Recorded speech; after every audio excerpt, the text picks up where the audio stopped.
कुछ लोगों की भीड़ जा रही थी, छोटे से लेकर बड़े तक सबके हाथों में पत्थर पकड़े हुए थे।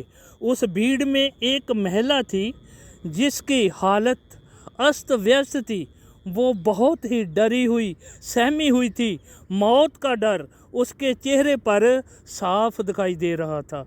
वो लोगों के हाथों में पकड़े पत्थरों को देखती तो सोचती कि अभी ये लोग पत्थर मेरे को मारेंगे और मेरी जीवन लीला समाप्त हो जाएगी। तभी ये भीड़ प्रभु यीशु मसीह के सामने आकर रुकती है और उस स्त्री को वो लोग यीशु मसीह के सामने खड़ी कर देते हैं। इस भीड़ में सब यहूदी और फरीसी लोग हैं और ये सब मूसा की शरह को मानने वाले लोग हैं। यूहन्ना सुसमाचार 8 अध्याय उसकी 4 और 5 आयत तक उन लोगों ने उस महिला पर व्यभिचार का दोष लगाया जो बिल्कुल सही था। वो व्यभिचार करने के टाइम ही पकड़ी गई थी और मूसा की व्यवस्था में लेविया 20 अध्याय के 10 आयत में आज्ञा दी गई कि ऐसे व्यभिचारियों को पत्थर मार के मारा जाए। इसीलिए वो सब उस स्त्री को मारने के लिए पत्थर पकड़े हुए थे। उन्होंने प्रभु यीशु मसीह से पूछा कि आप इसके बारे में क्या कहते हैं। ये सवाल उन्होंने प्रभु यीशु मसीह को फंसाने के लिए पूछा था, क्योंकि वो सब यीशु की शिक्षा को नहीं मानते थे और सब यहूदी और फरीसी प्रभु यीशु मसीह को मारना चाहते थे, लेकिन उनके पास प्रभु यीशु मसीह के खिलाफ कोई दोष अभी तक नहीं था।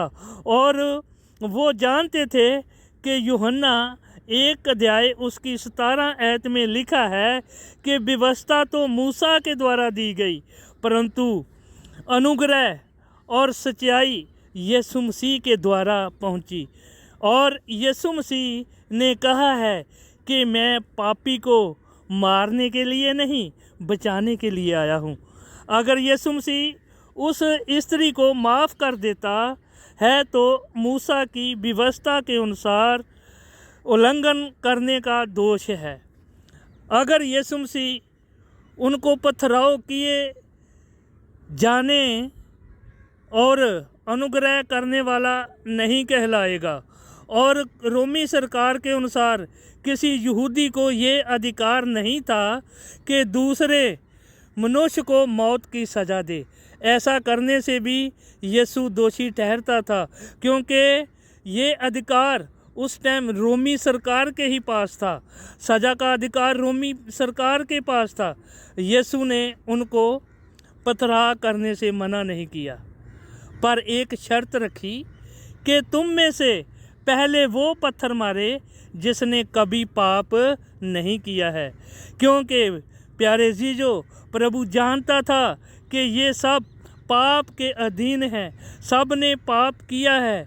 क्योंकि प्रभु यीशु मसीह हमको रचने वाला खुदावंद खुदा है।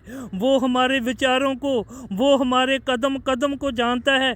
सारे दिन में क्या करते हैं वो सब जानता है।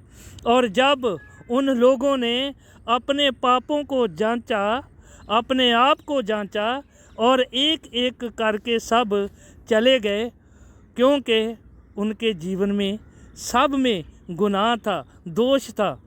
और वो स्त्री अकेली यीशु के पास खड़ी रही। और तब प्रभु यीशु मसीह ने उस स्त्री से पूछा कि किसी ने भी तेरे ऊपर सज़ा का हुक्म नहीं दिया, किसी ने तेरे को पथराव नहीं किया। और उसने बोला, नहीं प्रभु जी। और तब प्रभु यीशु मसीह ने उसको बोला कि मैं भी तेरे को दोषी नहीं ठहराता हूँ, और जा, अब दोबारा पाप नहीं करना है। और बहनों भाइयों, इस वचन से हमको एक शिक्षा मिलती है कि प्रभु यीशु मसीह पापियों को बचाने के लिए इस दुनिया में आए हैं। और जो पथराव वाली बात है, जैसे उन लोगों ने पत्थर पकड़े हुए थे उस दोषी को मारने के लिए, लेकिन वो खुद भी पाप में घिरे हुए थे। इसी तरह हम भी आज दूसरे लोगों को दोष लगाने के लिए रेडी रहते हैं। नफ़रत का पथरा हमारे पास है, किसी के ऊपर दोष लगाने का पथरा हमारे पास है। बहनों भाइयों, किसी को भी दोष लगाने से पहले प्रभु हमें शिक्षा देता है कि अपने आप को जांचना बहुत ही ज़रूरी है।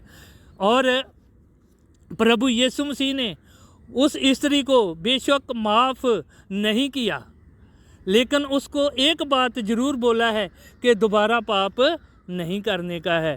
और उसको प्रभु ने माफ़ नहीं किया, क्योंकि ना ही उस स्त्री ने माफ़ी मांगी है और ना ही प्रभु यीशु मसीह ने दी है।